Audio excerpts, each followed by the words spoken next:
know you could be the winner if you really wanted to, right? But the problem is you keep playing that what if game. What if it don't work? What if I fail? Nah, flip it. What if it does work? And what if you win? Then what? You're gonna be sitting there happy, right? You say you want to win, but then you're scared to lose. What sense does that even make?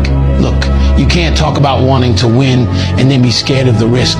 That's not how this works. If you lock in, keep your head down and stay focused on the vision, how could you not win? The only thing that's gonna make you lose is your own mindset, and that's all on you.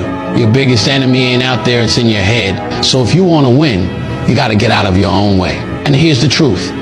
Every time you doubt yourself, you're slowing down your own progress. You either believe in yourself or you don't. There's no in between. If you keep second guessing everything, you're already losing. But when you stop playing scared and start moving like you're built for this, you'll see everything change. So stop thinking about what could go wrong and start focusing on what's gonna go right.